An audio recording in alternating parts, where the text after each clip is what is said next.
more than 2 lakh artifacts, but hardly 5% are there on display. I discussed with various other museums.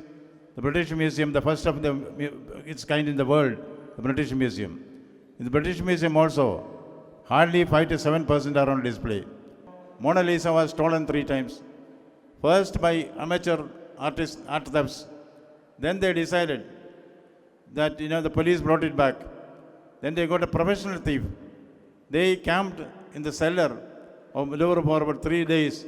Then the original Mona Lisa was also lifted. Once Michelangelo was asked, how do you make a Pegasus? Pegasus is a mythical winged horse. How do you make a Pegasus from a broken piece of marble? He said, it's easy. You retain the Pegasus there and chisel off the rest. Is it easy for us?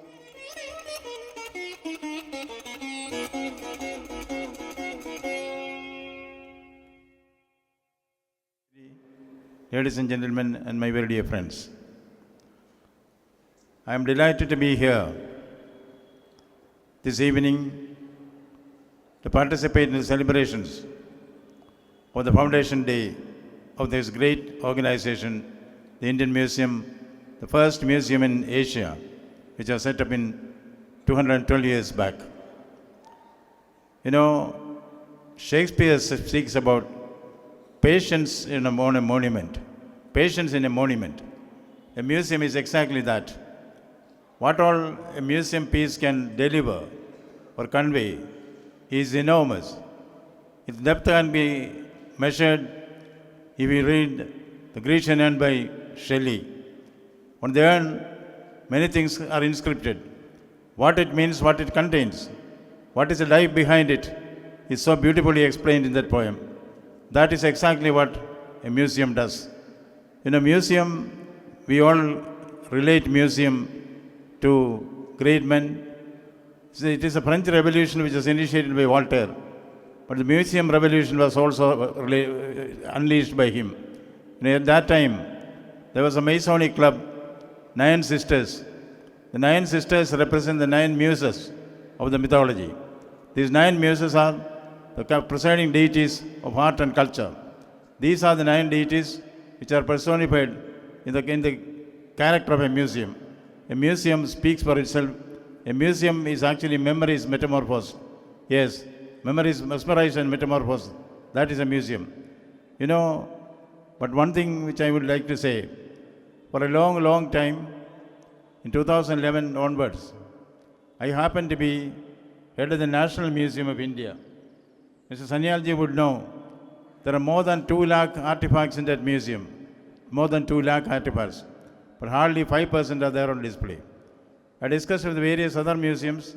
The British Museum, the first of its kind in the world, the British Museum. In the British Museum also, hardly 5 to 7% are on display. The rest are all in the godown or in the store. This is something which calls for immediate attention. You can digitize it, you can propagate it, you can start museums, people's museums in the schools and colleges, so that people are attracted to see the originals in the museum. This is only a suggestion which I am giving to the organizers of this and also the custodians of the Indian Museum. There are many shortcomings also in the management of museums. One is replacing the original with the duplicate. This is not something, a joke. I happen to be the Supreme Court's appointed chairman of the treasures of the Sri Padmanabhaswamy temple. As Mr. Sanyal would also know, this is said to be the world's largest treasure. I was the custodian of that for some time as appointed by the Supreme Court of India. There also we find that, there is a chance, I don't say it has happened, there is a chance of replication, duplication, and also the antiques may be replaced. Replacement is something which always happens in many museums unless you are very vigilant about that. See, in the Cleveland Museum in America, there was a very precious, their prize of the team was Madonna. It is to see this Madonna that people from all parts of the world used to come to Cleveland Museum. Under examination, it was found the new nails were used in that Madonna. It was a fake. It was a fake which is given by the artist called Dosena. The museum decided we will change this fake and put an original.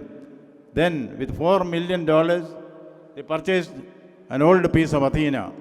Later on, it was found that that was also a fake made by the same artist, Dosena. See, this is what happens in many museums unless we are very vigilant. In the case of Mona Lisa, Leonardo da Vinci's famous poem Mona Lisa, which is there in the Louvre, I have seen that. Many of you also might have seen that. Mona Lisa was stolen 3 times. First by amateur artists, art thefts. Then they decided that, the police brought it back. Then they got a professional thief. They camped in the cellar of Louvre for about 3 days.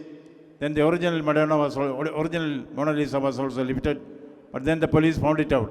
See, we have to be very careful about guarding our treasures.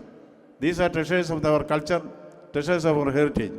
And how important it is.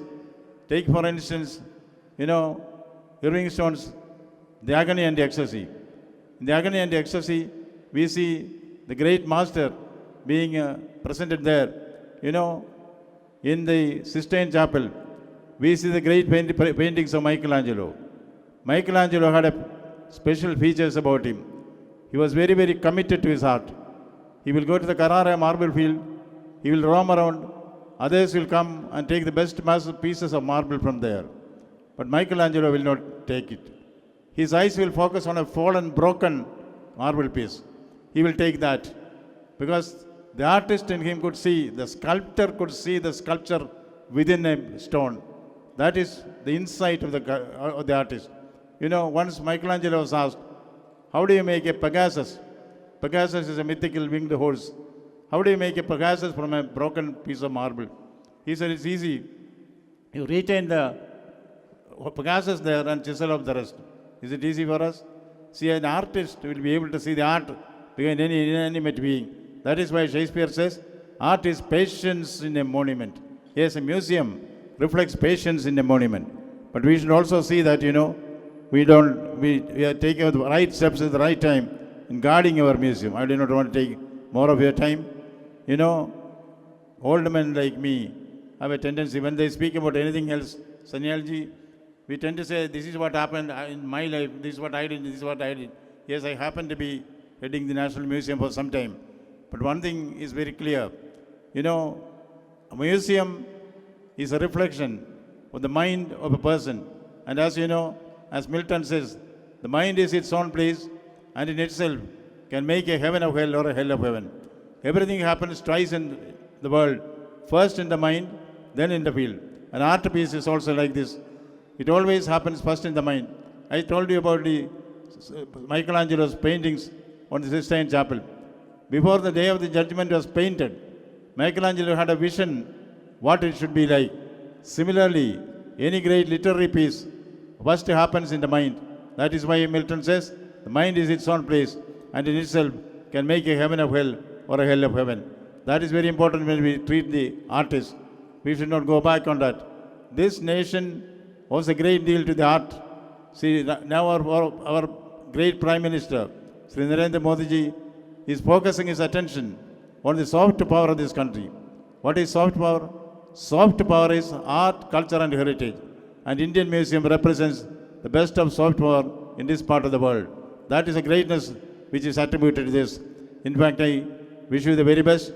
As Kubla Khan, in Coleridge's poem Kubla Khan, it's a dream that happens. Dream becomes a poem. Dream becomes a painting. Dream becomes a sculpture. That is a transition which we see, mute transition in every museum like this. The Coleridge had a dream in his sleep.